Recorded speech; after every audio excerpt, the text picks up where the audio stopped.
আসসালামু আলাইকুম রহমতুল্লাহি বারাকাত। স্বৈরাচার সরকারের কেউ কেউ বৈধ পদত্যাগপত্র করছেন। তো আমি দারুণভাবে হাসি পেয়েছি। একজন অবৈধ সরকারের বৈধ পদত্যাগপত্র খোঁজা আসলে কতটা বোকামি, এটা যিনি খুঁজছেন তিনি ছাড়া হয়তোবা আর কেউ বোঝেন না।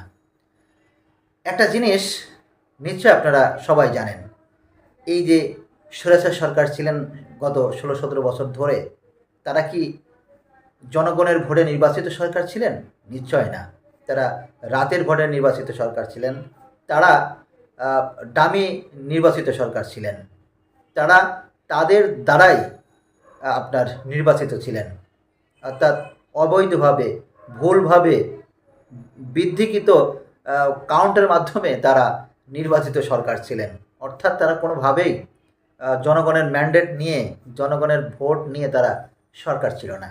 সুতরাং যেই দেশের জনগণ এই স্বৈরাচার সরকারকে ভোট দিয়ে নির্বাচিত করেনি, সেই সরকার কিভাবে বৈধ সরকার হতে পারে? আর একজন অবৈধ সরকারের কাছ থেকে বৈধ পদত্যাগপত্র, এটাও তো আশা করা যায় না। অর্থাৎ নিয়োগপত্র যদি বৈধ হয়, অবশ্যই তার পদত্যাগপত্রও বৈধ হওয়ার কথা। যদি নিয়োগপত্র থাকে তাহলে অবশ্যই আপনার পদত্যাগপত্রও থাকার কথা।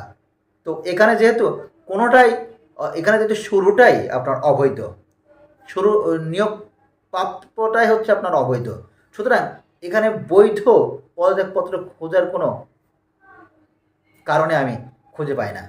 আরেকটা জিনিস, যে এই স্বৈরাচার সরকার যে গত 16-17 বছর দেশের জন্য যেই পরিমাণ ক্ষতি করেছেন, দুর্নীতি করেছেন, আপনার প্রত্যেকটা সেক্টরে তিনি যেই পরিমাণ দুর্নীতির মহাকাশ গড়ে তুলেছিলেন, তিনি ব্যাংক থেকে শুরু করে প্রতিটি জায়গায় যেভাবে ঘুষ, দুর্নীতি, অর্থ পাচার, নানা আপনার অপরাধের আপনার মহা কিস্তি তিনি যেভাবে তুলে ধরেছেন, সেই জায়গা থেকে দেশের ছাত্র জনতা তাদের চোটের মুখে যেভাবে এই স্বৈরাচার সরকার পালিয়ে যেতে বাধ্য হয়েছেন, সেখানে পদত্যাগপত্র খোঁজা তো একদম বোকামি।